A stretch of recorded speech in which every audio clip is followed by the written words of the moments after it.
Assalamualaikum warahmatullahi wabarakatuh.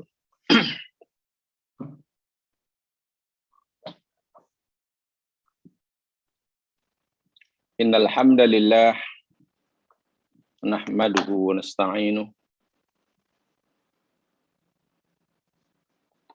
wa natubu ilaihi wa nastaghfiruh. Wa na'udzu billahi min syururi anfusina wa min sayyiati a'malina.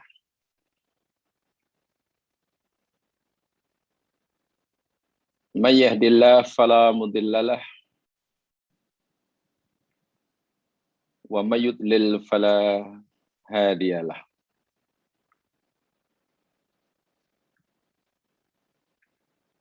Asyhadu an la ilaha illallah wahdahu la syarikalah wa asyhadu anna Muhammadan abduhu wa rasuluh.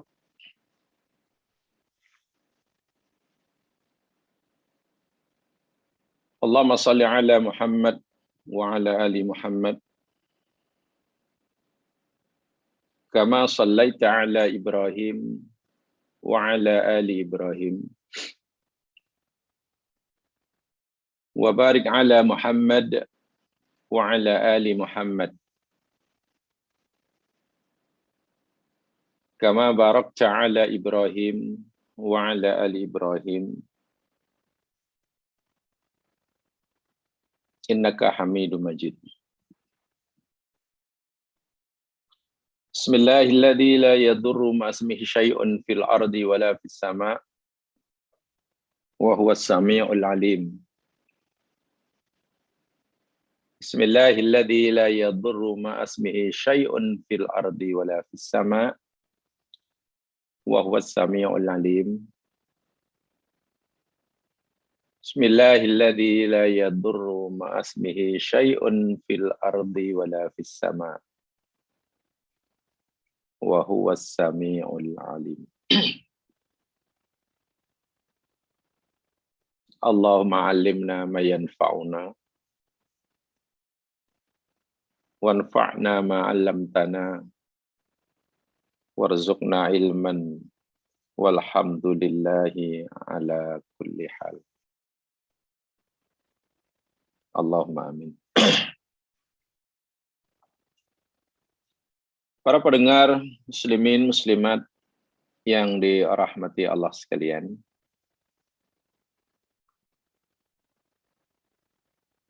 Alhamdulillah lagi semula kita dapat bersua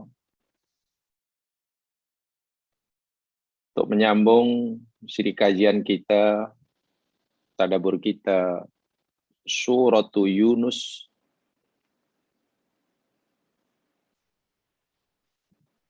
Mudah-mudahan usaha yang dilakukan ini, yang tidak seperti ini, memberikan manfaat buat kita, diridhai oleh Allah Subhanahu wa Ta'ala, dan diberinya ganjaran dengan ganjaran yang berlipat ganda. Amin. Pada siri lepas, kita telah bicarakan uraian ayat yang ke-89. So, ya. Pada siri lepas, kita uraikan ayat yang ke-89 daripada surah Yunus.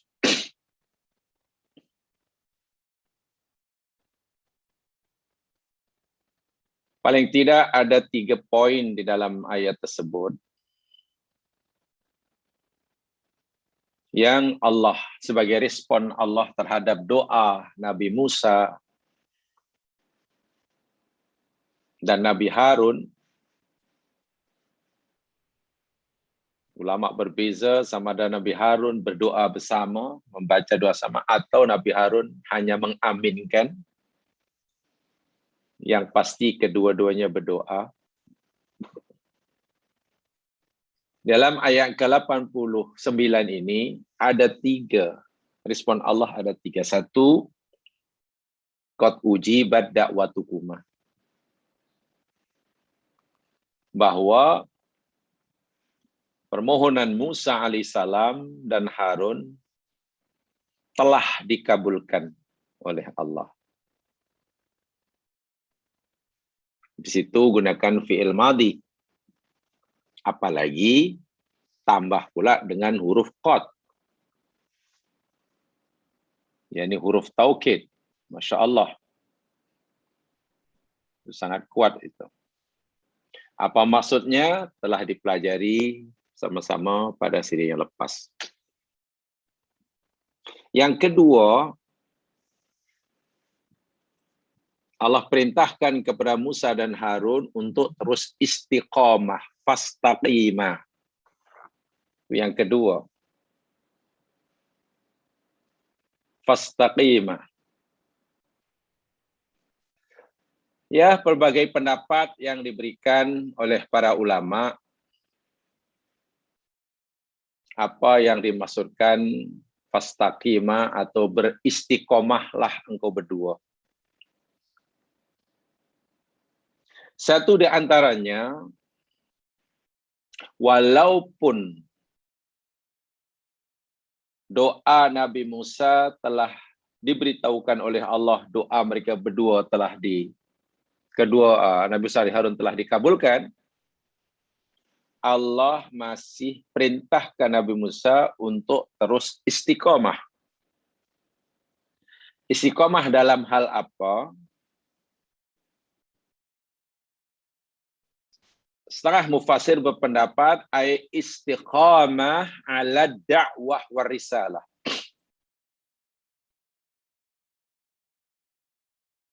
Istiqamah di dalam dakwah dan menyampaikan risalah. Artinya apa? Walaupun Nabi Musa telah berdoa pada Allah agar Fir'aun dan pengikutnya dibalas oleh Allah atas kekufurannya, Nabi Musa dan Harun tidak boleh menghentikan dakwah seruannya kepada mereka. Hingga tiba saatnya Allah sendiri akan menunjukkan kemakbulan doa Musa tersebut. Jadi jangan mentang-mentang sudah berdoa bahwa Fir'aun akan dibinasakan, sudah berjilah, tak payahlah. Ajak mereka, tak payah Tuhan. Oh tidak. Allah kata istaqimah, teruskan. Sebagaimana ketika Nabi SAW menerima ayat daripada Allah, tabbat yada abi lagu watab umpamanya. Itu dah qada Allah, sekali pemberitahuan Allah pada Nabi bahwa bapa saudaranya Abu Lahab tidak akan memeluk agama tauhid hingga bila-bila. Hingga bila-bila. Dan ayat tersebut, pemberitahuan Allah tentang kekufuran Abu Lahab dan istrinya hingga bila-bila itu, Allah beritahukan pada Nabi di awal kenabian Nabi. Awal risalah, lebih kurang 3 tahun. Baru Nabi dapat menjadi Nabi. Tapi apakah selepas itu hanya karena Allah telah beritahu pada Muhammad bahwa Abu Lahab akan tetap kufur hingga bila-bila, kemudian Nabi menghentikan dakwahnya? Abu Lahab sudah dikeluarkan daripada senarai objek dakwah baginda? Tidak. Nabi terus ingatkan, Nabi terus ajak. So Nabi Musa pun kena begitu. Mungkin pertanyaannya ialah, buat apa Nabi Musa disuruh oleh Allah terus-menerus menyeru, menyampaikan dakwahnya pada Fir'aun? Bukankah Allah telah memberitahu kepadanya bahwa doa Musa agar Allah binasakan Fir'aun itu telah dikabulkan? Lalu buat apa nak terus menyeru, mengajak orang yang Kan dibinasakan. Buat apa Nabi Muhammad terus menyampaikan dakwahnya, seruannya kepada Abu Lahab yang jelas dan nyata. Abu Lahab telah diberitahukan oleh Allah hingga bila-bila tidak akan beriman. Satu di antara hikmahnya, jamaah sekalian, yakni liziyadah fi ilzamil hujjah, untuk menambahkan kekuatan hujah nanti di akhirat. Semakin orang itu diseru, diajak, diberitahu mana yang benar, tapi dia tetap menolak, maka ini akan menjadi hujah yang kuat bagi Allah Subhanahu wa taala kelak di akhirat terhadap hamba tersebut. Atau mafhumnya, semakin orang itu ditunjukkan kepadanya kebenaran, dakwah disampaikan, tapi dia terus menolak, maka nanti di akhirat orang ini tidak punya alasan apa-apa untuk mengatakan kami tak tahu, kami tak diingatkan, kami tak paham. Tak ada alasan. Itu tujuannya. Itu tujuannya. Kalaupun mereka tidak akan menerimanya sebagaimana Abu Lahab tidak akan menerima. Allah dah beritahu dah. Tapi Nabi terus-menerus mengajaknya, ya, ia akan menjadi hujah yang kuat. Kalau dalam istilah kita lah, istilah dunia, ini jadi hujah yang kuat bagi pihak pendakwaan terhadap yang tertuduh, sekaligus menghilangkan, menafikan alasan. Si tertuduh tidak punya alasan sama sekali untuk mengelak. Jadi itu Allah kata istaqimah, terus jangan putus asa, istiqomah terus. Itu maksudnya, ada pendapat menyatakan itu maksud istiqomah. Karena memang doa Nabi Musa walaupun dikabulkan oleh Allah, ya, tidak ditunjukkan oleh pada saat usai Nabi Musa berdoa. Ada gap masa antara doa Nabi Musa dengan kemakbulan doanya. Kebinasaan yang Allah akan tibakan pada Fir'aun. Ada gap masa. Agak lama jamaah sekalian. Ya. Agak lama. Jadi tidak serta-merta.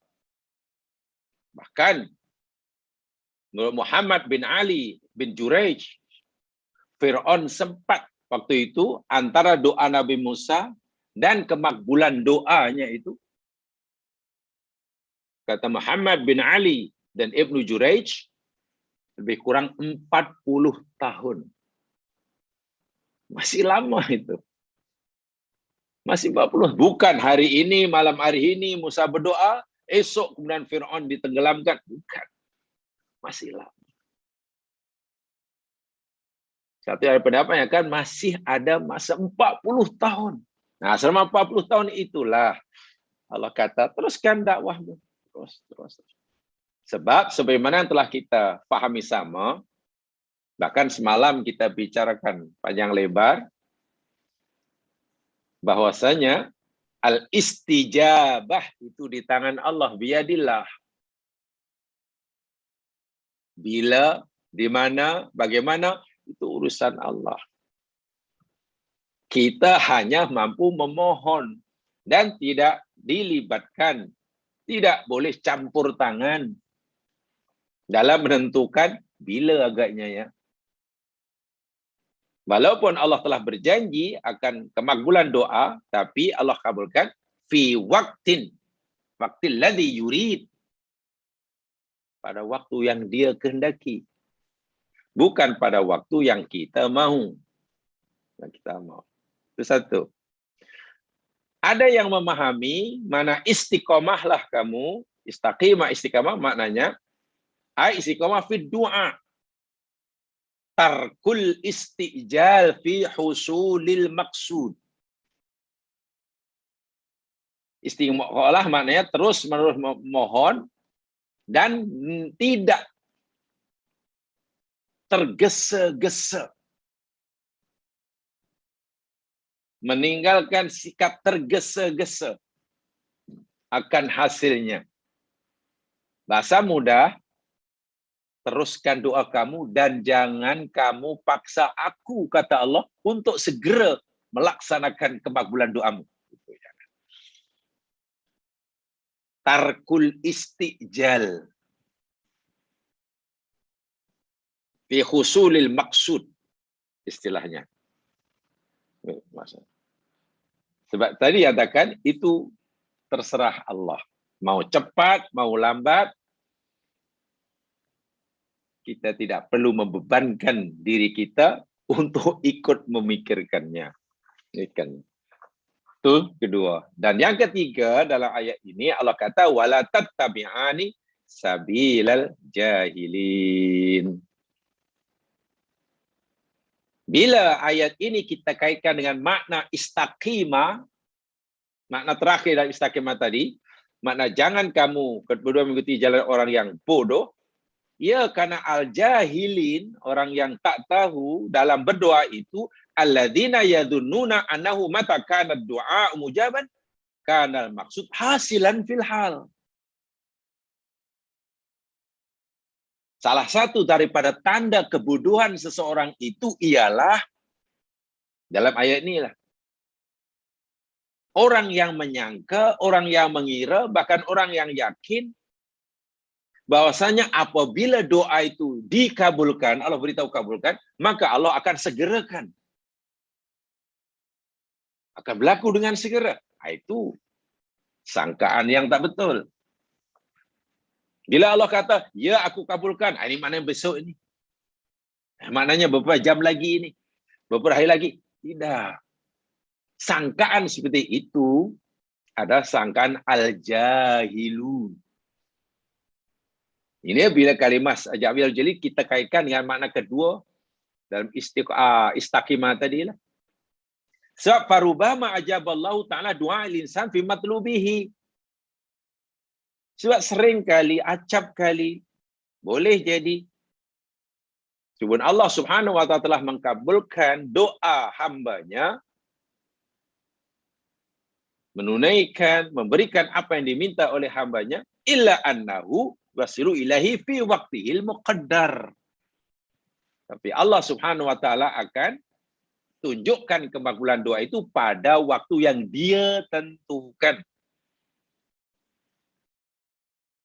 Bukan pada waktu yang hamba tentukan atau yang hamba harapkan. Ini bermakna wal istijal la yasdu illa min juhal. Minta kemakbulan doa itu disegerakan, sungguh pun ianya telah diberitahu bahwa doa itu adalah makbul. La yasduru illa min juhal. Dia tidak akan keluar, dia tidak akan terjadi kecuali daripada fikiran orang-orang bodoh. Apa maksudnya? Jika doa yang dipanjatkan oleh hamba dan Allah telah beritahu, ya aku kabulkan. Allah sudah bagi tahu, aku kabulkan. Kemudian si hamba tadi minta ianya disegerakan.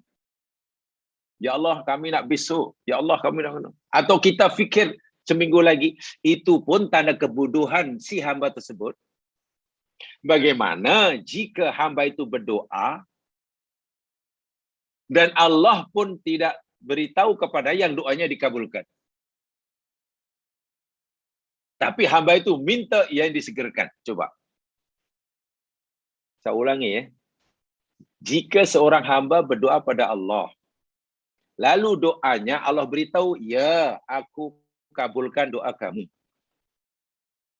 Jika doa itu dikabulkan, itu pun jika hamba tadi minta disegerakan, ya Allah, karena engkau dah beritahu doa kami engkau kabulkan, jadi pasti kami minggu depan bulan depan. Itu pun tanda kebodohan. Sekarang bagaimana jika seorang hamba berdoa, Yang doanya tidak ada pemberitahuan daripada Allah sama dikabulkan atau tidak. Dia minta disegerakan. Nah, ini hati-hati nih dalam bab doa.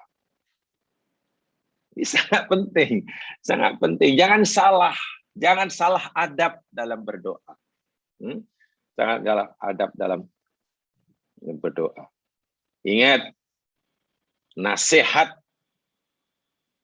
Allah kepada teguran katanya. Allah kepada Nabi Nuh. Nabi Nuh itu ditegur oleh Allah. Wah, Nabi Nuh kan Masya Allah. Nabi yang boleh katakan paling lama lah berdakwah. Susah. Pernah ditegur oleh Allah ketika ia, kalau dalam bahasa kita lah, coba campur tangan dalam masalah ini. Coba campur tangan pada sesuatu yang ianya menjadi kuasa mutlak Allah Subhanahu wa taala. Ya, ketika Nabi Nuh itulah, ya Allah, kau tidak ingkar janji ya Allah, tapi dia itu anakku ya Allah. Melihat anaknya ditenggelamkan, dia kata, ya Allah, dia anakku, dia keluargaku.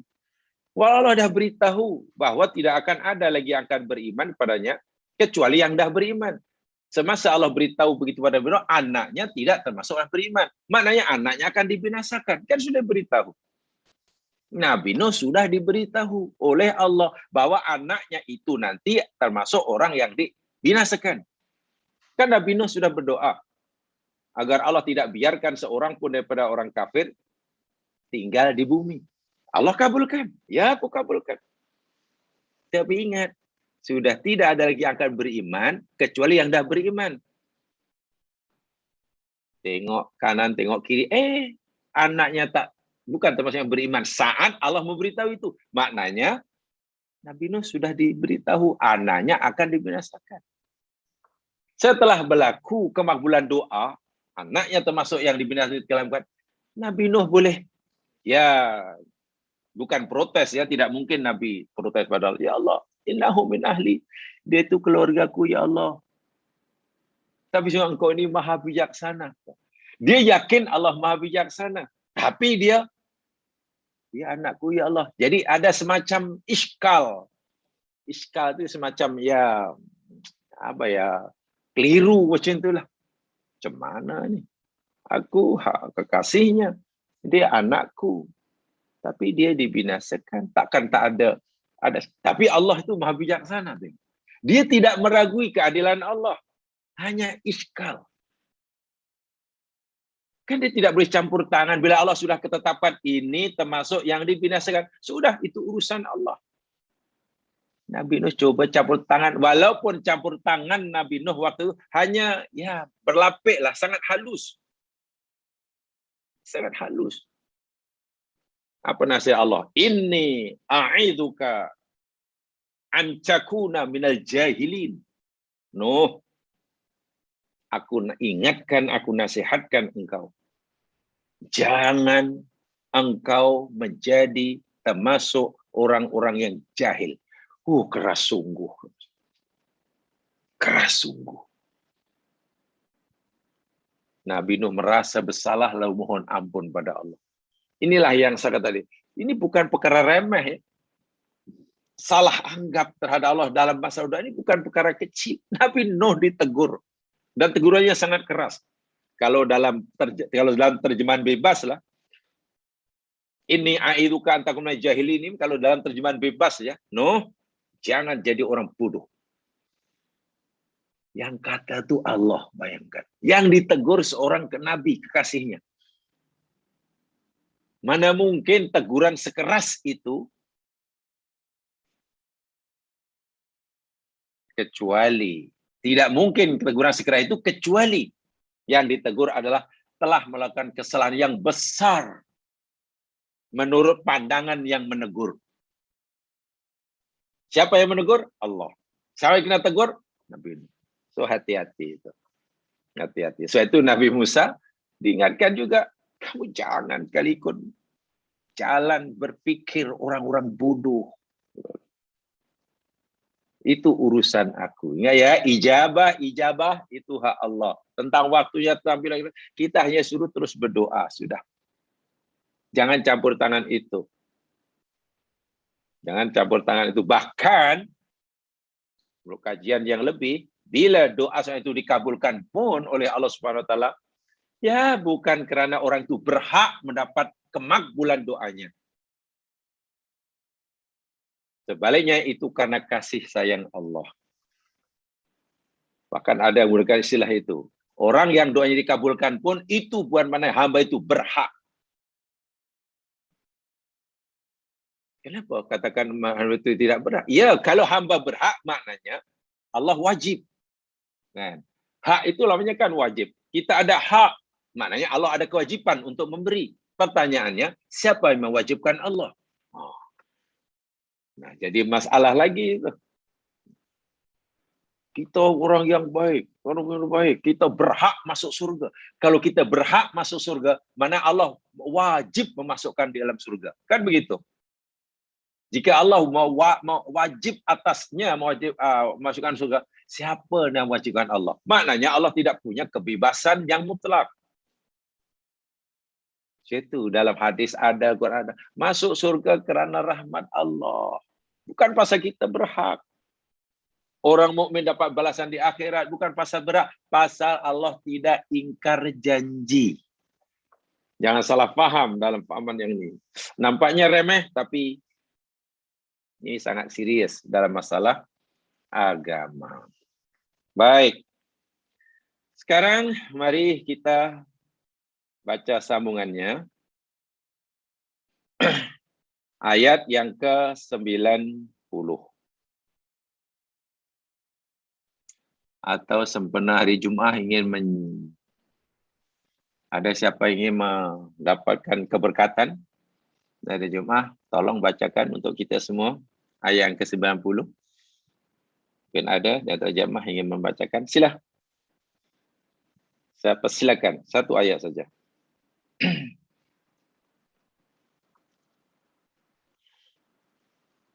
Ya, sila.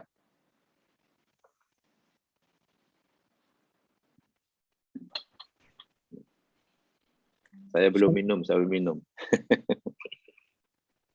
Saya baca, Ustaz. Sila, ya silakan. Auzubillahi minasyaitonirrajim. Bismillahirrahmanirrahim. Wajawazna ببني إسرائيل البحر فأتبعهم فرعون وجنوده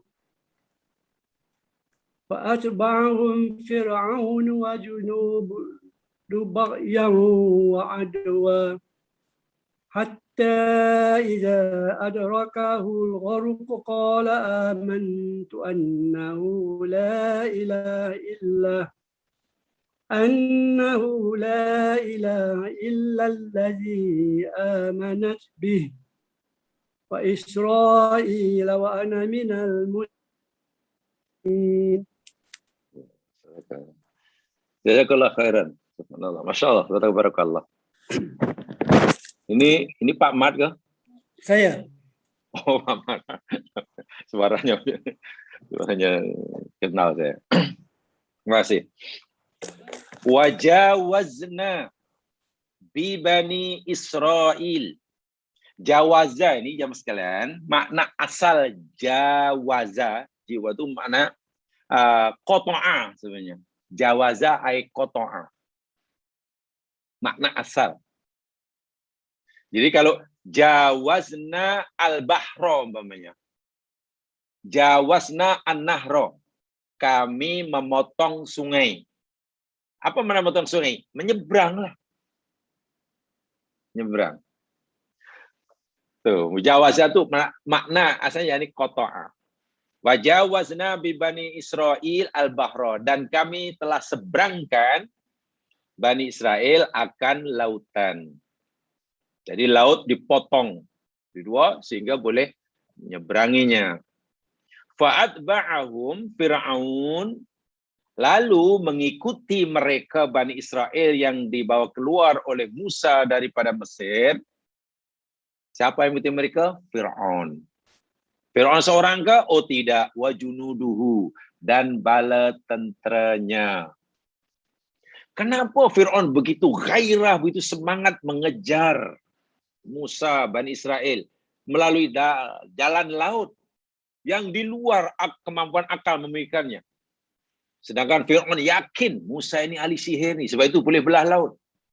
Takkan tak terfikir seorang raja ini, dia Musa ni boleh suka belah laut boleh, kalau dia boleh belah laut boleh, mana nutup semula pun, cantumkan semula pun boleh.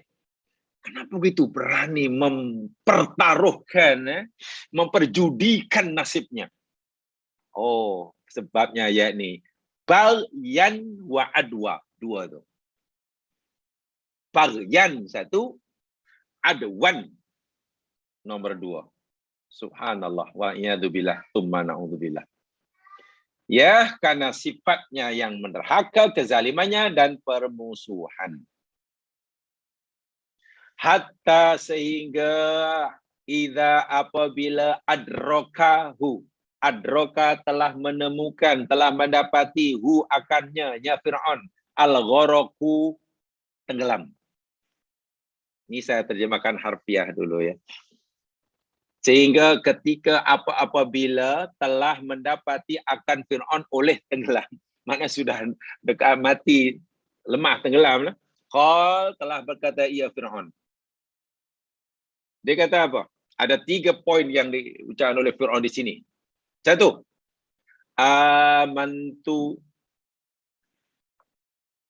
aku beriman. Aku beriman. Luar biasa itu. Beriman kepada apa? Wah, sahadahnya tengok. Annahu la ilaha illalladzi amanat bihi Banu Israel. Aku beriman bahwasanya, ini yang dia yakini ini, bahwasanya tiada Tuhan seorang pun yang berhak disembah melainkan Tuhan yang dipercayai, Tuhan yang diimani oleh Bani Israel. Jadi aku beriman dengan Tuhan yang Bani Israel beriman. Tuhan yang aku percayai sama dengan Tuhan yang diberi oleh Bani Israel. Itulah maksudnya. Lagi apa yang dikatakan? Wa ana minal muslimin. Dan aku, kata Fir'aun, termasuk orang-orang yang berserah diri. Berserah diri. Dalam bahasa mudah, nampaknya Fir'aun ini sebelum ajal tiba sempat mengucap. Bahasa mudahnya begitu, sempat mengucap. Mengucap apa? Mengucap kalimah syahadah. Nabi pula beritahu kita, Nabi Muhammad, man kana akhiru kalamihi la ilaha illallah dakhala jannah. Siapa saja yang akhir ucapannya sebelum matinya itu la ilaha illallah, kalimat tauhid, masuk surga. Nabi kata begitu. Fir'aun pun pernah mengucapkannya. Tapi betulkah Fir'aun ini masuk surga? Ini iskal lagi. Di sini iskalnya. Mari kita kaji, mari kita pelajari. Ya mas sekalian, saya sampaikan dahulu tadi kalimah jawazah ini sarful mufradatnya dahulu ya. Uraian kalimatnya. Jawaza, jawazna, ay qata'na bihim al-arda. Qata'na, potong. Jawaza itu potong. Bi Bani Israel, ba di situ, bi, itu namanya ba lit ta'diyah. Ba ta'diyah, ingat? Mungkin ada yang sudah belajar dulu ya tentang apa namanya balaghah dulu. Kalimah ba ni dalam Al-Quran, Masya Allah ya mas sekalian, punya banyak makna, banyak jenis. Ba, huruf satu huruf, ba. Dan Al-Quran ni banyak jenisnya, berbelas.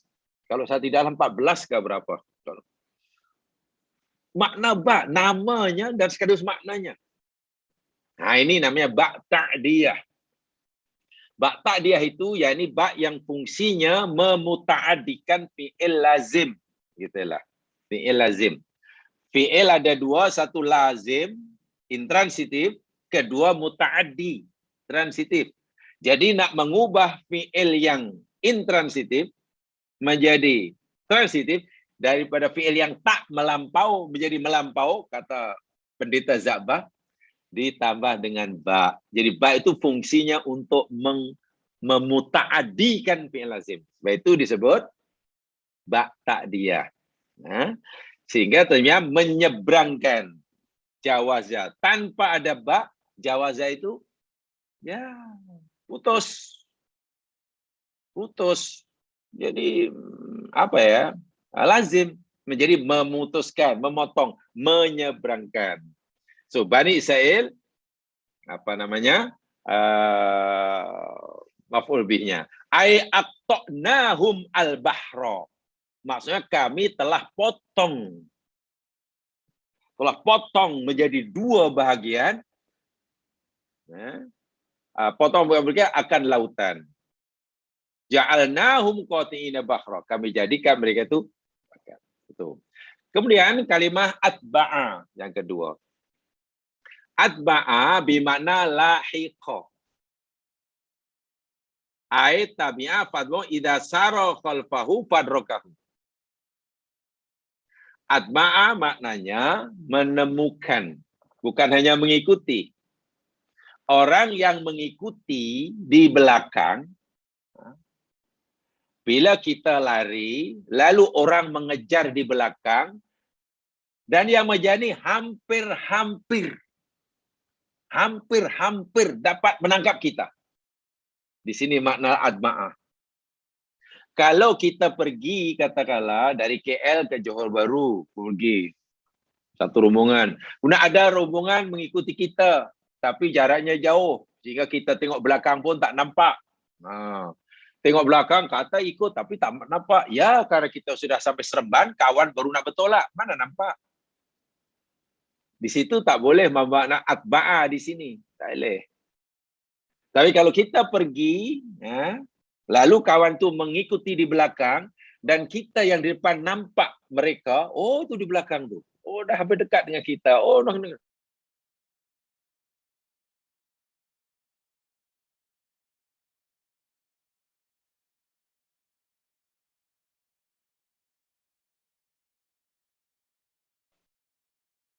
Ingat, ini tak. Sebab ingat ya, kita sebagai umat Islam kita kena ittiba'ur rasul, betul kan?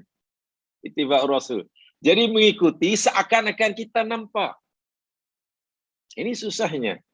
Nah, ini kaitannya dengan hati. Ya, contoh Nabi suruh kita solat. Nabi suruh kita solat. Macam solat Nabi. Maknanya kita mesti solat ikut solat Nabi. Apa Nabi kata? Sallu kama ra'aitumuni. Solatlah kamu sebagaimana kamu melihat aku. Sehingga cara solat kita di Nabi ini seakan-akan kita melihat Nabi itu solat seperti itu. Itu kaitannya dengan hati. Tidak mudah itu. Tidak mudah. Sebab itu mesti mengfungsikan hati dengan secara maksimal. Okay, faham ya? Jadi mengikuti di sini bukan hanya ikut di belakang, walaupun berjarak, yang diikuti tidak melihat, yang mengikuti tidak. Tapi atwa ini mengikuti, dan yang diikuti ini sudah nampak mereka yang mengikuti di belakang. Bahkan mungkin hampir bergabung. Wah, ini cemas sekali ini ya mas sekalian. Yang mengikuti ini adalah raja, berkekuatan dahsyat, pasukannya hebat. Dan tujuan mengikuti, mengejar ini nak ditangkap, untuk dibunuh ke dia apa. Musa dan pengikutnya beristilah ini orang yang lemah, bayangkan. Jadi keadaannya sangat-sangat tegang sekali. Lainlah kalau Bani Israel dah seberang, dah selamat semuanya, Fir'aun masih jauh dan tak mungkin mereka mendapatkan kita. Selamat, rasa tenang tu ada. Maklum karena musuh yang mengejarnya masih jauh. Ini tidak, sudah si Bani Israel pun sudah meyakini bahwa mereka akan tertangkap. Kalimat atba'a, Fir'aun dan tenteranya, katanya atba'u bimana lahiqahum. Masya Allah, ya. Banyak itu ulama begitu. Tabi'au fa'atba'u idza sara khalfahu fadrakah. Apabila berjalan di belakangnya dan sudah hampir-hampir menangkapnya. Hampir-hampir dapat gabung. Nah, ini ada dalam ayat yang lain sebagai contoh ya. Coba Jamal lihat dalam ayat yang lain. Surah As-Saffat. Coba lihat surah As-Saffat. Ayat yang ke-10. Nah, ini supaya kita faham. Atba'a jangan hanya difahami mengikuti di belakang. Bukan hanya begitu. Betul memang mengikuti di belakang, tidak depan. Tetapi ada makna yang terkandung dalam atba'a ini. Si pengikut yang ini sudah dekat dengan yang diikuti. Bahkan hampir bergabung, hampir menangkapnya. Gitulah. Sehingga yang diikuti pun yakin bahwa ia akan tertangkap. Sehingga rasa takut yang ada pada diri yang dikejar itu luar biasa. Sementara rasa percaya diri, yakin bahwa dalam hati yang mengejarnya, yakin akan dapat menangkapnya. Itu. Nah, keadaan seperti ini tak dapat diungkapkan dalam bahasa apapun, tapi dalam bahasa Arab boleh. Atba'a. Coba lihat dalam surah As-Saffat ayat yang ke-10. Selepas surah Yasin ya. Surah As-Saffat selepas surah Yasin. Ayat yang ke-10 ketika Allah Subhanahu wa taala cerita tentang jin atau lebih tepatnya setan lah. Yakni tentera iblis yang coba mencuri dengar. Coba nak mencuri dengar berita-berita gaib daripada alam malakut yang tak disampaikan sebagai takdir yang disampaikan pada makhluk di bumi. Jadi adalah iblis ini, setan lebih tepatnya, coba mencuri ini. Itu bermula daripada ayat yang ke-7 lagi lah. Daripada ayat yang ke-6 Allah berfirman bahwa langit dihiasi dengan kawakib. Kawakib itu tujuannya untuk zina. Keduanya kawakib yakni sebagai khifdon min kulli syaitanin marid. Penjagaan daripada setan yang degil, yang la yasammauna ilal mala'il a'la wa yudafuna min kulli jan. Mereka tidak mampu mendengar, mencuri dengar berita daripada al-mala'ul a'la. Para malaikat inilah, ya. Mereka dicampak ke setiap penjuru. Duhuran walum adzabun yasir. Illa man khotifa, tengok. Kalau adalah setan yang memaksakan dirinya menerobos ke alam malakut karena tidak mencuri dengar, apa kata Allah? Illa man khotifal khotfah, kecuali hanya setan yang hanya mencuri sedikit saja, kilauan sedikit saja, itu pun fa'atba'ahu shihabun thaqibun. Coba perhatikan. Kalaupun ada yang berjaya mencuri, dia hanya menjadi khotfah. Khotfah itu hanya ya sikit. Sekali dan sikit. Kan khotfah itu dalam bahasa sorofnya namanya masdar marrah ya. Khotfah itu masdar marrah. Bukan kali, mana hanya sekali, itu pun sikit. Kalaulah lagi dibawa oleh malaikat yang daripada Allah itu kebenaran 100%, ya dia mungkin hanya dapat mencuri 0,0001%. Itu pun risikonya apa? Dikejar dari belakang. Atba'ahu. Mengikutinya daripada belakang. Shihabun. Semburan api. Takib yang menembusi. Ini senjata Allah yang digunakan Allah untuk mengejar setan yang coba mencuri dengar itu. Di situ gunakan atba'ahu. Mana shihab itu bukan berjarak daripada setan yang dikejarnya. Bukan berjarak. Sudah sangat dekat. Bahkan Bahkan kelajuan Shihabun Thaqib yang dijadikan senjata oleh Allah untuk mengejar setan yang coba mencuri itu jauh lebih pantas pergerakannya berbanding kepantasan bergerak setan atau jin. Jin itu sangat pantas bergerak, jemaah sekalian. Sangat pantas. Tuh dalam surah An-Naml, dia sanggup memindahkan singgasana Bulqis daripada Sabak ke Palestin sebelum Nabi Sulaiman meninggalkan majlisnya. Kan pantas tuh pergi ulang-alik Palestin ke Sabak. Ya, dalam hitungan beberapa menit aja. Pantas itu. Tetapi Shihabun Thaqib yang Allah jadikan senjata nun di sepadan alamnya dengan alam malakut jauh lebih pantas pergerakannya. Karena mana mungkin yang mengejar lebih lambat daripada yang kejar. Tak mungkin lah. Yang mengejar pasti lebih pantas. Sehingga atba'u dan dekat. Sehingga tidak ada syaitan yang selamat. Tidak ada yang selamat. Syaitan yang coba mendengar tidak ada selamat. Yuk dafun dalam ayat sebelumnya. Dicampak. Ya binasa lah. Faham ya? Itu mana atba'a. Jadi atba'a yakni mengikuti dari belakang yang sudah hampir-hampir dapat menangkapnya. Sehingga suasananya di sini, suasana hati yang mengejar dan dikejar, kita boleh bayangkan. Bagaimana perasaan hati Bani Israel penghuni Musa, pasti sangat takut. Sangat takut. Bahkan mereka yakin akan dapat ditangkap oleh Fir'aun dan tenteranya yang jauh lebih kuat dan mati. Ketakutan luar. Sementara Fir'aun dan pengikutnya yakin, makin semangat mengejarnya, makin semangat karena yakin pasti dapat menangkap.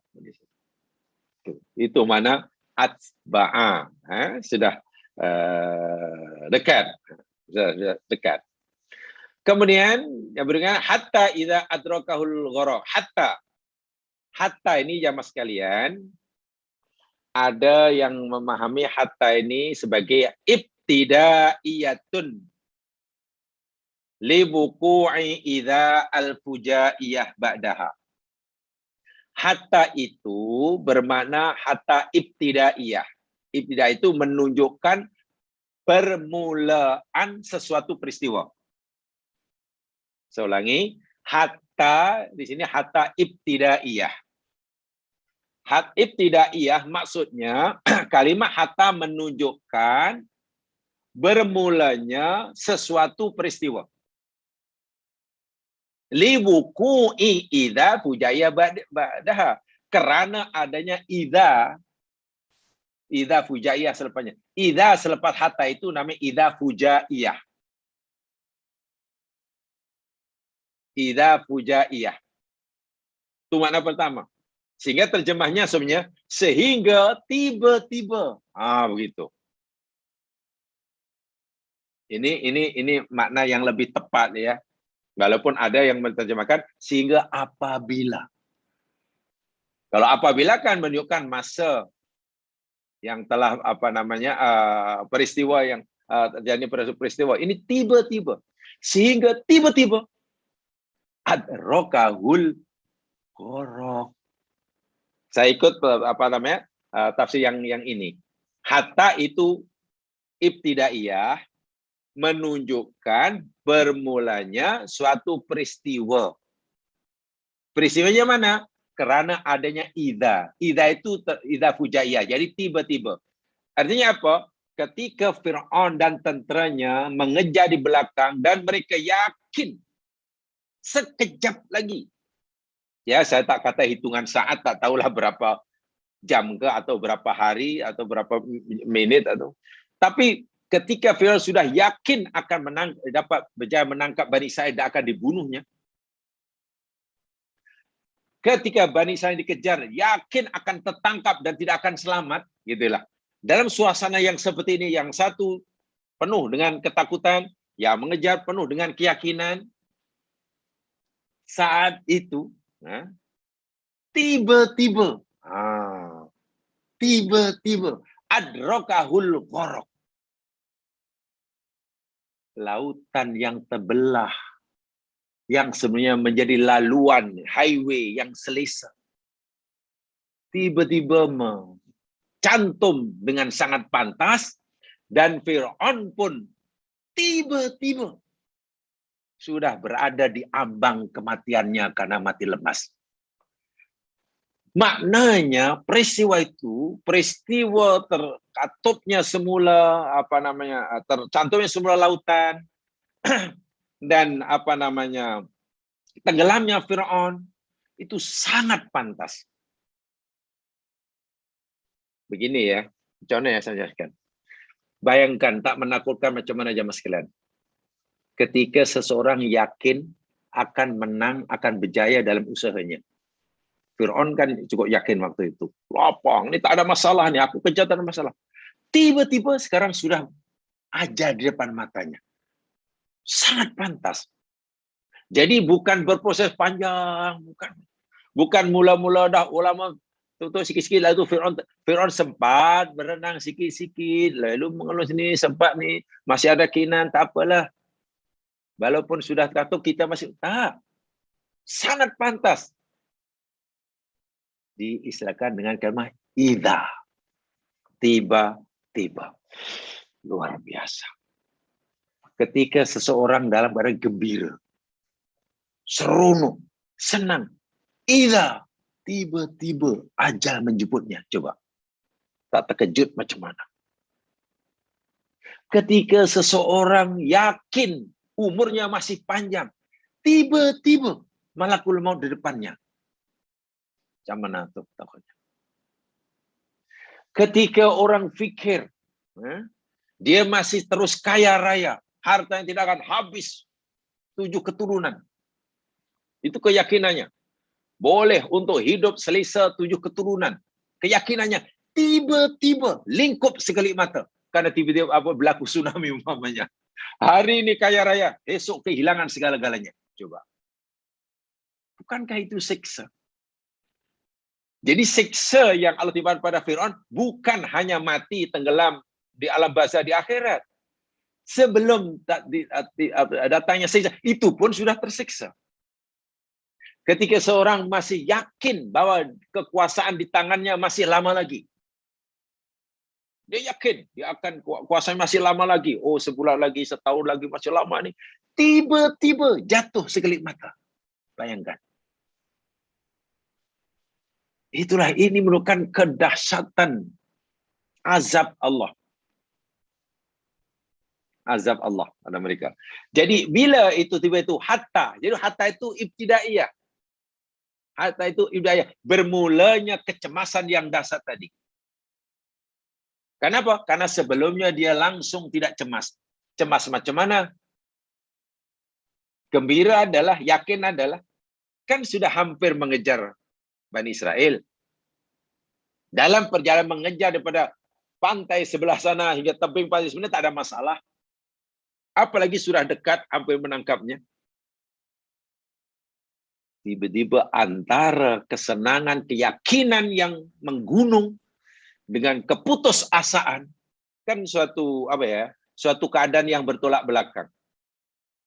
Sebelumnya hatinya dipenuhi dengan harapan yang menggunung, keyakinan yang luar biasa.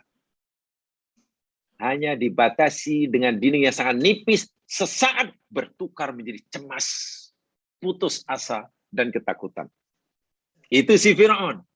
Sementara si Bani Israel sebelumnya cemas. Melihat Fir'aun hampir mengejarnya. Takut, cemas. Tiba-tiba berubah sekelip mata. Menjadi bahagia, menjadi bersyukur. Kecemasan hilang sekelip mata. Setelah Fir'aun ditelan di air. Inilah. Bila Allah nak mengubah keadaan daripada cemas menjadi bahagia, daripada yakin, seronok menjadi cemas dan kecewa, sekelip mata. Subhanallah. Innama amruhu idza arada syai'an ayyaqula lahu kun fayakun. Ingat itu. Jadi tidak menunggu lama tuh. Tidak menunggu lama. Itu saya suka saya ikut tafsir yang seperti ini. Idza itu idza fujaiyah. Hatta ibtidaiyah. Itu dari segi balaghahnya. Saya tidak menafikan memang ada mufassir yang lain mengatakan hatta itu pokoknya sehingga, idza apabila Fir'aun nak mati tenggelam. Tapi bila dikatakan apabila jamaah sekalian tidak menggambarkan suasana itu. Ya. Jadi siksa yang menimpa Fir'aun itu ya Fir'aun datangnya perlahan-lahan. Sedangkan siksa Allah Taala itu mengejut ketika mereka langsung tidak menduga. Sebagaimana nikmat pertolongan Allah yang Allah berikan pada Bani Israel ini mengejut. Ketika mereka dalam keadaan cemas, tiba-tiba ada, Masya Allah.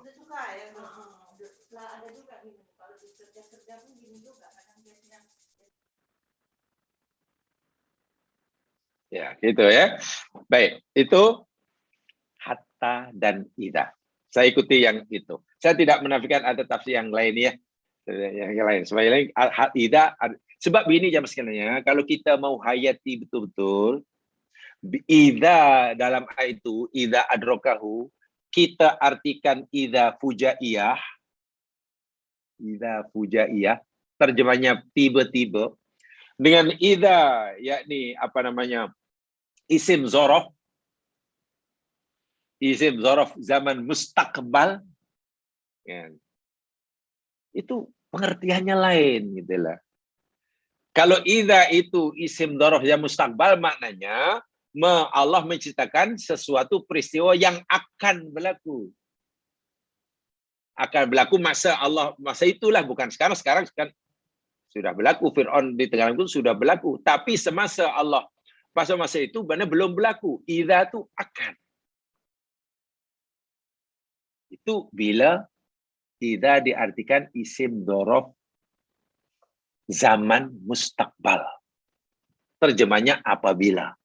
Tapi kalau idza diartikan huruf fujaiyah, jadi boleh sebagai isim, boleh sebagai huruf, gitulah. Kalau sebagai huruf nama huruf fujaiyah, terjemahnya tiba-tiba. Kalau idza sebagai isim, nama isim dzaraf zaman mustaqbal, terjemahnya apabila. Maknanya, maksudnya berbeza. Maksudnya berbeza. Dan memang ada tafsiran yang seperti itu. Saya memilih tafsiran yang kedua. Idza bermakna fujaiyah. Fujaiyah. Itu kajian bahasa Al-Quran lah. Itu insya Allah kalau jamaah rajin itu boleh mau memahaminya lah, memahaminya. Jadi ghayatul ittiba bermakna kalau sebenarnya Fir'aun itu mengikuti penuh dengan yakin akan menangkap, penuh dengan tiba-tiba habis, berhenti. Tamat harapannya. Karena bermulalah tiba ajanya, tiba-tiba. Jadi kalau idam itu sebagai pemutus sempadan antara harapan yang menggunung dengan kegagalan yang totally gagal. Istamarrat tibauhum iyahum ila waqti idrakil gharaq iyahu. Artinya sebelumnya mereka terus mengejarnya dengan harapan dan berhenti. Usaha mereka mengejar tiba-tiba berhenti. Bukan mereka yang menghentikan, ada kekuatan yang menghentikannya. Kekuatan yang menghentikannya itu datangnya pula tiba-tiba. Apa itu? Bercantumnya semula air dan dia sudah berada di ambang kematiannya. Gharaq. Ya? Gharaq. Baik, ya. Itu maksudnya. Al-idrak idza adrakahul gharaq. Apa idrak? Adraka di jamasan maknanya yakni al-haqqa. Lahiqa. Wantiha is-sair. Menjumpai, menemukan, mendapatkan dan intiha usair. Apa namanya? Berhentinya usaha. Kalau orang mengejar sesuatu, terus mengejar, kan usaha namanya mengejar. Bila sudah terkejar dan didapati, kan sudah berhenti usaha mengejarnya. Gitulah. Kalau orang mengikuti dari belakang, tujuan nak menangkap orang, juga mencuri, selagi belum tertangkap, kan yang mengejar akan terus lari. Bila sudah tertangkap pencurinya, kan sudah tidak lagi mengejar. Namanya intiha. Menghentikan. Adroka, dia telah menemukan sesuatu. Satu. Dan yang keduanya, karena dia sudah menemukan sesuatu, terhenti usaha sebelumnya. Malangnya yang ditemukan bukannya, yang didapati bukannya Bani Israil dikejarnya, yang didapati apa? Gorok. Subhanallah. Cita-citanya nak menangkap Bani Israel, nak menemukan Bani Israel. Yang didapat gorok.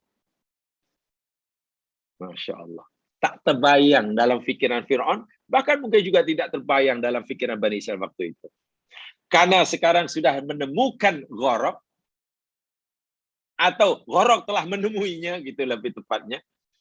Fir'aun sudah tidak lagi ada usaha mengejar Israel. Mana mengejar lagi, dia sudah mau gorok. Jadi usaha mengejarnya terhenti. Bukan dia menghentikan. Terhenti karena adanya gorok. Inilah Allah sebenarnya sedang memberitahu kepada kita zaman sebelum pun Fir'aun ini mati, sebenarnya sudah tersiksa batinnya luar biasa. Luar biasa tersiksanya. Melalui ayat ini. Tersiksa yang pertama karena tadi saya katakan. Dia penat-penat mengejar dan sudah yakin akan berjaya. Akan berjaya. Itu luar biasa itu. Tiba-tiba gagal. Gagal ketika orang yakin tinggal sedikit lagi. Ibarat naik tangga, tangga itu ada 10 anak tangga, tinggal satu tangga yang perlu didaki, bahkan sudah bersedia untuk menyambut kejayaannya, tiba-tiba jatuh.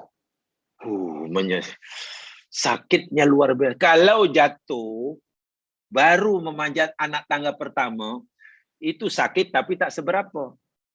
Tapi kalau jatuh ketika sudah sampai anak tangga yang ke-9 atau sudah mulai pegang anak tangga 10, terakhir tiba jatuh, sakitnya luar biasa.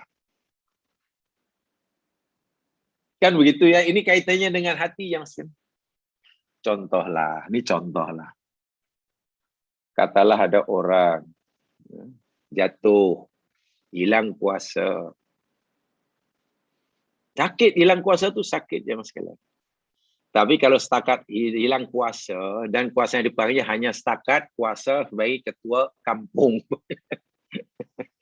atau ketua apa namanya ya rukun tetangga lah. Sebab selama ini jadi kepala rukun tetangga, kejiranan.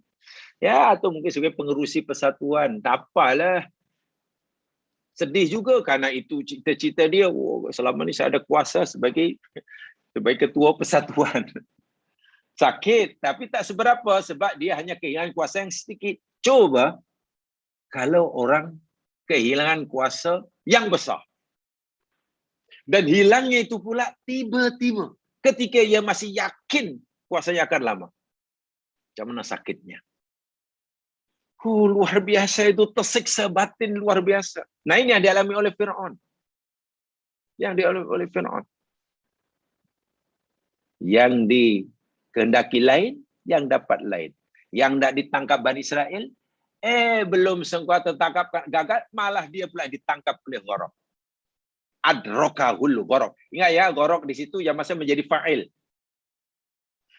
Ini luar biasa nih bahasa Al-Quran ini. Kalau difahami betul-betul lah. Gorok itu jadi fa'il, pelakunya. Fir'aun menjadi maf'ul bihnya. Kan adrokahul goroku. Jadi bukan Fir'aun menjumpai Gorok, tapi Gorok itu menemukan. Subhanallah. Betul lah. Quran memberitahu dalam banyak ayat. Gharak itu maknanya tenggelamnya, ajal lah, kematian lah. Betul kata Al-Quran. Bukan manusia yang mengejar kematian, tapi kematian yang mengejar manusia.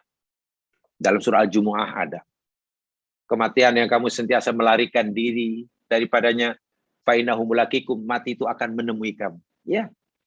Jadi position setiap manusia ini sebenarnya dikejar, bukan mengejar, antara kita dan kematian. Kematian itu dalam posisi mengejar, kita dalam posisi dikejar. Dan biasanya bila orang itu dalam posisi dikejar itu biasanya lama-lama give up. Semangat yang mengejar ini biasanya lebih. Biasanya lebih. Subhanallah. Apa yang berlaku waktu itu? Ini dia. Qala amantu. Dia berkata, aku telah beriman bahwasanya tiada Tuhan yang berhak disembah melainkan Tuhan yang dipercayai oleh Bani Israel, dan adalah aku mengaku termasuk orang-orang yang berserah diri. Berserah diri. Jamaah sekalian, kalau kita baca dalam tafsir-tafsir lama, ya biasanya mereka akan mentafsirkan dahulu background sejarahnya. Tapi nampaknya untuk background sejarahnya ini jamaah boleh baca sendirilah. Tak terkecuali Ibnu Katsir. Ibnu Katsir ketika mentafsirkan ayat ini pun, dia memulakan tafsirnya yakni menceritakan background sejarahnya. Yakni tentang bagaimana Fir'aun mati di Galayani, cerita daripada ketika ia mengejar Bani Israil inilah. Dan berapa jumlah Bani Israil yang dibawa oleh Musa, bagaimana cara ini, dengan ini, bila waktunya, masanya dan sebagainya. Itu kisah background sejarahnya. Tapi ya, untuk menjimatkan masa, saya nasihatkan tafsir dari sejarah, dari aspek sejarahnya, ya mak boleh baca sendiri ya. Tolong baca sendiri bagaimana dia mengajarnya itu, berapa lama mengajarnya, berapa orang yang dibawa keluar, berapa banyak tentera yang mengikuti Fir'aun, apa kendaraannya, dan sebagainya lah. Waktu malam ke, betul siang ke, macam mana berlaku. Itu background sejarahnya. Jamaah boleh baca dalam Tawarikh. Jadi untuk mengingatkan atau menjimatkan masa, saya ingin menyampaikan yang bukan dari background sejarahnya, tapi terus kepada yang lainnya, dari aspek yang lainnya. Pengajar-pengajar yang boleh kita jadikan panduannya. Sebab kalau background sejarah nanti ya jadi panjang kan, ceritanya jadi panjang. Seperti dalam ayat yang ada dalam surah Asy-Syu'ara, kan kaitan dengan surah Asra itu ada. Dalam surah Asy-Syu'ara mulai 60, 61, 62 di sana kisahnya. Itu background sejarahnya ada di sana. Baca saja nanti. Walaupun ayat-ayat yang cerita sejarah itu adalah aspek keimanannya ada pengajaran iman yang Allah nak ajar pada kita dalam kisah para nabi itu ada. Jadi bukan hanya sekadar kisah, tapi ada pengajaran imannya. Itu tidak dinafikan, Dalam surat Toha, sambung dalam surat Toha. Jadi bercerai-berai lah. Ayatnya berada dalam pelbagai surah. Di surah Yunus ada, surah Qasas ada, surah Asy-Syu'ara ada, surah At-Toha ada. Semuanya ada di sana. Baik, yang ingin saya sampaikan ini terus sajalah kepada poinnya. Begini jamaah sekalian. Yakni di dalam ayat ini Allah Subhanahu wa taala memberitahu kita bahwa Fir'aun sebelum matinya, dalam ayat inilah sempat mengakui, mendakwa, mengaku, bersaksi bahwa dirinya beriman kepada Tuhan yang berhak disembah. Itu adalah Tuhan yang diimani oleh Bani Israel. Bahkan Fir'aun juga mendakwa, mengaku ia termasuk orang yang berserah. Orang yang berserah. Ini yang kita ingin pelajari lah dalam konteks ayat ini, ya, konteks ayat ini. Jadi, kalau kita perhatikan lebih dahulu ya mas sekalian,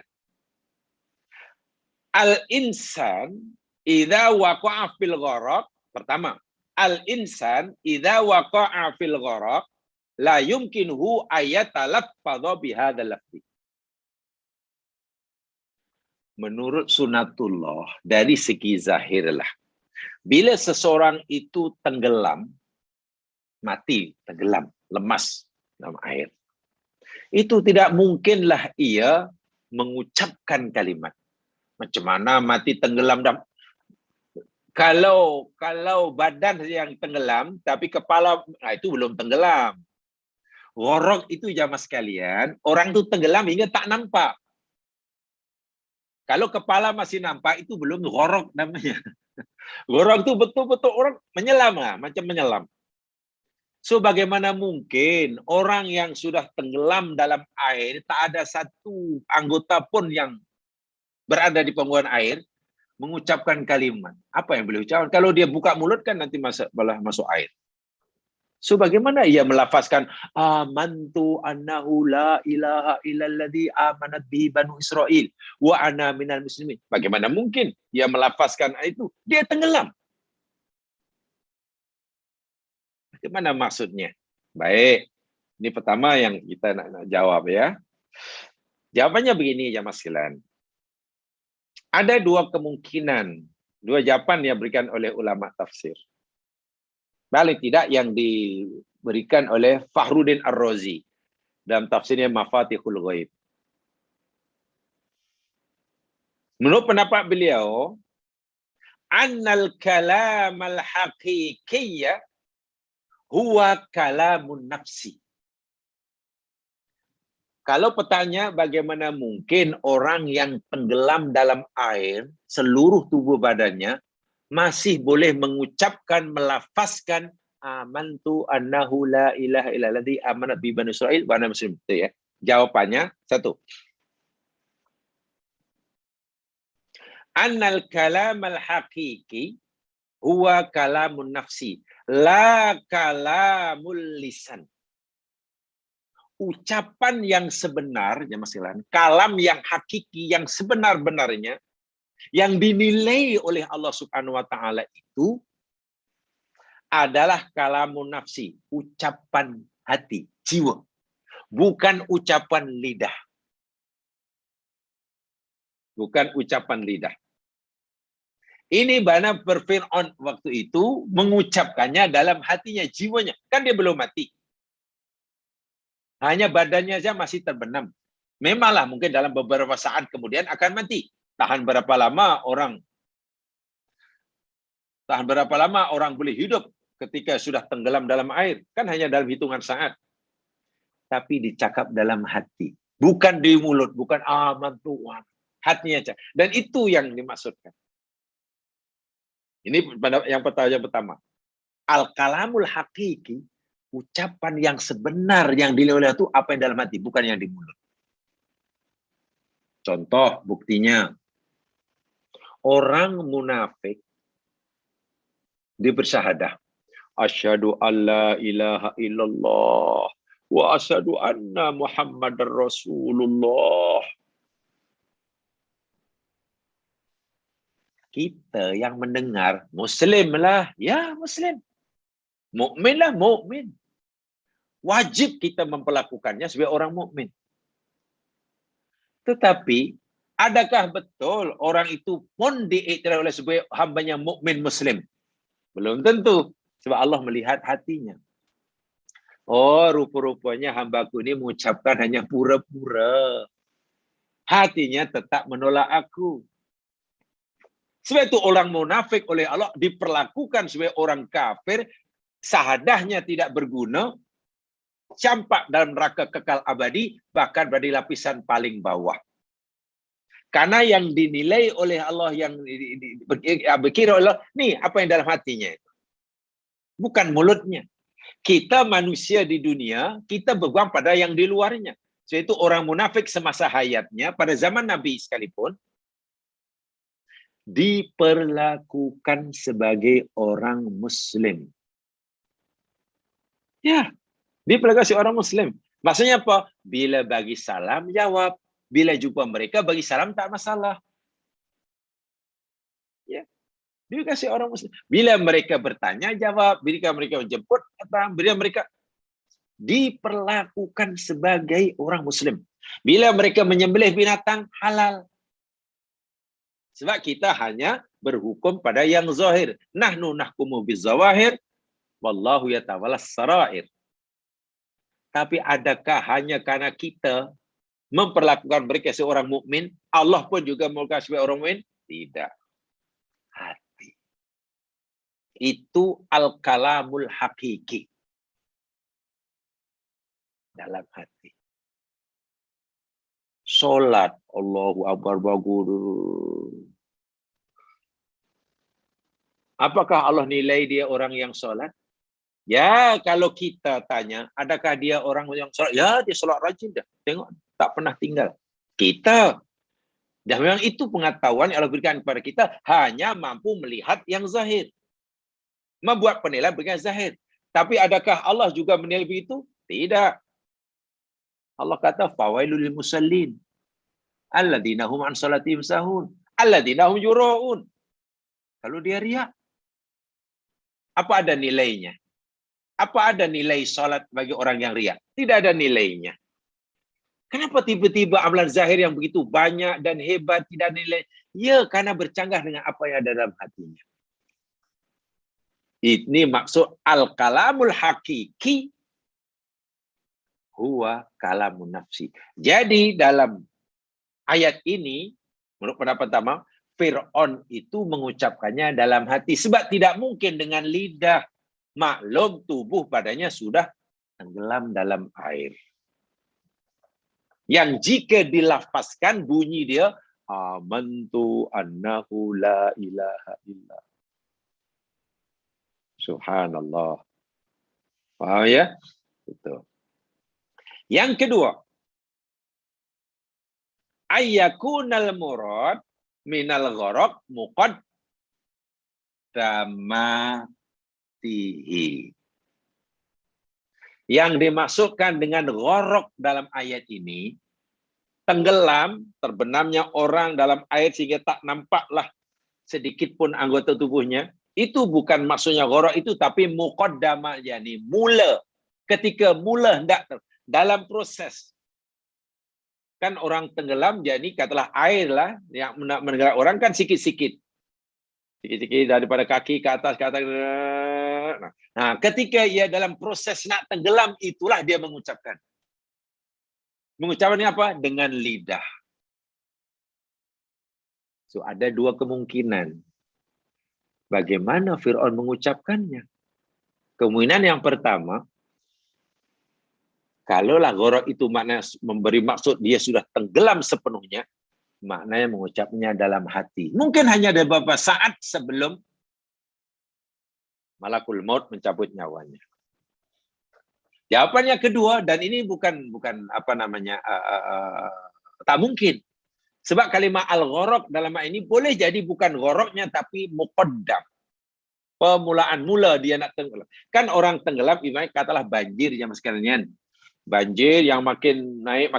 Mula-mula sampai ke mata kaki, buku lali, lutut, pinggang, dada, bahu, mulut. Itu orang tu dalam proses, masih dalam tahapan. Nah, ketika dalam itulah, ketika belum sebelumnya itulah, dia sempat mengucap. Ini pertanyaan, jawaban bagi pertanyaan macam mana boleh mengucap. Sekarang ada yang lebih penting. Iskal yang lebih penting sekali. Yakni jamaah sekalian, bila seseorang sebelum mati sempat mengucapkan kalimah tauhid, bukankah ia maknanya Muslim?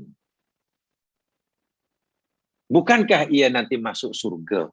sesuai dengan sabda Nabi, man kana akhiru kalamihi la ilaha illallah dakhalal jannah. Siapa saja yang akhir ucapannya la ilaha illallah, tauhid, masuk surga. Lalu bagaimana status Fir'aun? Pertama yang perlu kita yakini, ya mas sekalian, la yakhtaliful muslimun, orang muslim semuanya tidak ikhtilaf. Tidak berbeza pendapat, maknanya sepakat. Anna Fir'aun asya kafiran wa mata kafiran. Fir'aun itu hidup sebagai orang kafir dan mati pun sebagai orang kafir. Ini kita sepakat. Wa annahu min asyaddin nasi kufra, dan kita juga sepakat Fir'aun itu yakni manusia yang paling dahsyat kekufurannya. Itu kita sepakat. Wa anna masirahu ilan nar khalidan mukhalladan fiha abada. Dan tempat kembali Fir'aun itu adalah neraka. Kekal. Dikekalkan. Abadi. Selama-lamanya. Di sana. Ini keyakinan kita. 100%. Dan kita tahu Allah sendiri yang memberitahu kita. Dalam surah Ghafir umpamanya. Dalam surah Ghafir ayat yang ke-45 dan 46.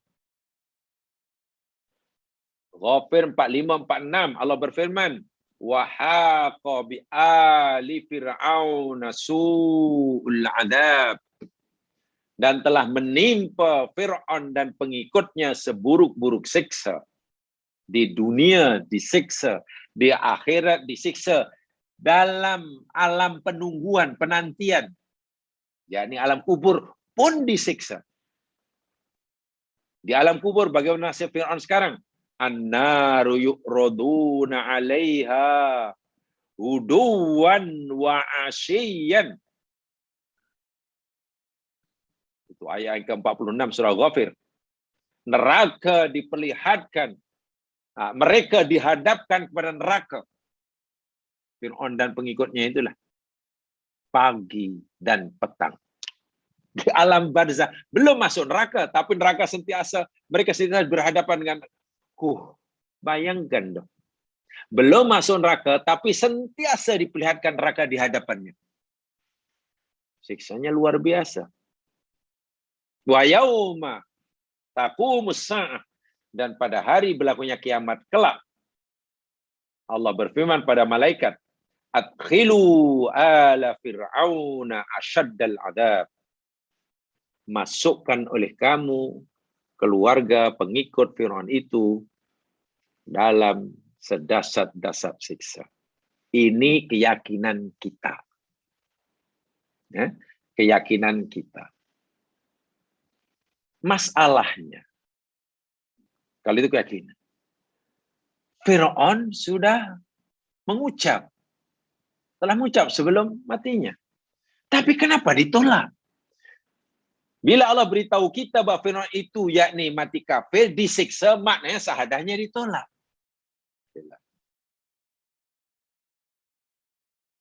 Apa pasal sahadah Fir'aun ditolak? Kenapa dia tidak masuk surga sedangkan akhir ucapannya kalimat tauhid? Sebagaimana sabda Nabi. Tapi malah dihukuman dalam neraka. Ini pasti ada sebabnya. Sebab sahadah ditolak inilah yang perlu kita pahami betul-betul jemaah sekalian. Kalimat tauhid yang sembah diucapkan seseorang, tiba-tiba tidak memberi apa-apa manfaat. Lalu mas sabab, apa sebabnya? Fi adamil qabul, tidak diterimanya sahadah Fir'aun. Wallahu subhanahu wa ta'ala muta'alin an ayahlika wahid. Allah subhanahu wa ta'ala maha suci. Allah ini maha suci daripada dengki. Jangan kita, Fir'aun sahadahnya Allah tak terima karena Allah dengki. Masya Allah, maha suci Allah daripada sifat dengki. Kalau kita mungkinlah, Kenapa awak tidak terima tu? Kita apa namanya, maafkan saja, kan dia dah datang minta ampun. Dah. Kenapa? Dia, aku benci dia, aku dengki. Dengki itu, sakit hati itu sifat manusia. Sebab itu orang tu sedang minta maaf pun itu tak maafkan. Tapi mungkinkah Allah tu tidak akan memaafkan, bahkan tak akan menerima sahadahnya karena kedengkiannya? Maha suci Allah daripada sifat dengki. Karena pada dengkilah Allah tu. Oh tidak, jemaah sekalian. Ada sebab. Nah, sebab ini yang wajib kita ketahui, wajib kita pelajari. Ini sangat penting sebenarnya ya. Ini sebagai kaitannya dengan taubat ya, yang diterima dan tidak diterima. Dan taubat itu adalah tugas utama kita dalam hidup. Daripada sekian banyak amalan yang wajib dilakukan, bahkan wajib disegerakan oleh setiap mukmin adalah taubat. Taubat salah satu amalan ibadah perintah Allah Subhanahu Wa Taala yang tidak boleh ditangguh-tangguhkan. Taswif tidak boleh. Hukumnya berdosa. Meninggalkan taubat berdosa. Menangguh-nangguhkan taubat pun berdosa. Jadi daripada sekian banyak perintah Allah, sekian banyaknya, salah satu yang mustahak sekali untuk kita ambil berat, taubat. Ini nanti mungkin agak panjang penjelasannya, mungkin kita akan sambung nanti. Jadi jawabannya begini, apa sebab, apa rahsia taubat Fir'aun ini ditolak? Saya sampaikan dahulu jamaah sekalian, yakni kesimpulan ya. Pertama kata Imam As-Sa'di. Ini yang secara mudah dahulu. Imam As-Sa'di. Dalam tafsirnya, tafsir As-Sa'di. Sudah ada banyak tafsir, bahkan sudah ada terjemahan ya, tafsir As-Sa'di. Bagus tafsir itu, boleh dibaca, miliki dan baca kaji. Kata Imam As-Sa'di begini jamaah sekalian. Hadhihi, saya baca Arabnya ya. Hadhihi sunnatullahi wa 'adatuhu allati qad khalat fi 'ibadihi. Ini merupakan sunnah Allah yang telah berlalu dengannya hamba-hamba Allah dahulu. Begitulah Allah menerapkan, melaksanakan peraturannya buat orang dahulu, buat orang sekarang, buat orang nanti. Apa itu peraturan Allah yang Allah tetapkan berlaku bagi semua umat dahulu, sekarang, dan nanti? Annal mukadzibina hina yanzilu bihim ba'sullahi wa iqabuh idza aminu kana imanuhum ghairu sahih. Bahwasanya orang-orang yang mendustakan agama Allah ketika turun menimpa mereka musibah dan azab Allah, waktu itu baru beriman, maka iman mereka tidak sah. Wala munjian lahum minal azab, dan keimanan mereka tidak dapat menyelamatkannya daripada azab. Wa dzalika li'anna imanan li'annahu imanun darurah. Karena iman saya itu yakni iman terpaksa. Qadit tarru ilahi, mereka terpaksa melakukannya. Wa imanu musyahadah, karena iman pada benda yang dah nampak. Iman kaitannya dengan perkara gaib. Bila benda itu dah nampak, iman tidak ada artinya. Kita tidak boleh kata saya beriman kepada matahari. Tak boleh. Matahari benda musyahadah. Saya beriman kepada pokok itu. Mana ada iman ini, objeknya mesti benda yang gaib. Bila benda itu sudah nampak, keimanan tidak ada artinya. Keimanan tidak ada artinya.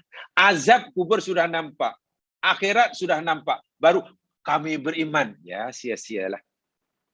Wa innamal imanu nafi' alladhi yujihohibahu.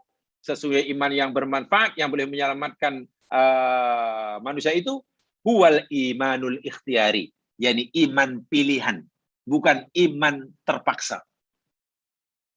Iman pilihan, jadi sekarang inilah ketika kita masih ada pilihan. Nak percaya atau tidak kepada hari akhirat? Nak percaya atau tidak tentang siksa kubur? Sekarang ini, sebelum kita melihat sendiri. Oh, kami memilih percaya. Oh, kami memilih tidak percaya. Itu namanya iman ikhtiari. Bukan bila dah siksa kubur nampak, alam kubur nampak, pintu kubur dibuka, baru kami beriman. Itu namanya itirori. Kata Imam Sa'di, ini tidak diterima. Alladzi yakunu imanan bil ghaib, karena iman itu kaitannya pada benda yang ghaib. Wa dzalika qabla wujudi qara'inil adzab. Mesti ada sebelum ada korinah-korinah tentang datanya azab tersebut. Itu jawaban umum yang diberikan oleh Imam As-Sa'di. Uraiannya lebih lanjut, poin-poin yang menyebabkan iman yang seperti ini ditolak, taubat yang seperti ini tidak diterima, insya Allah nanti dijelaskan pada kesempatan yang lain. Perinciannya lah. Itu tadi penjelasan secara umumnya. Mas sekalian, itu yang saya sampaikan. Mudah-mudahan diberkati oleh Allah Subhanahu wa taala. Kurang lebihnya mohon dimaafkan. Mari kita dengan bacaan tasbih farah dan surah wal asri. Subhanakallahumma wa bihamdika asyhadu an la ilaha illa anta astaghfiruka wa atubu ilaik. A'udzu billahi minasyaitonir rajim. Wal 'ashr innal insana lafi khusr illa alladziina aamanu wa 'amilus shalihaat wa tawassaw bil haqq wa tawassaw bis sabr. Assalamualaikum warahmatullahi wabarakatuh.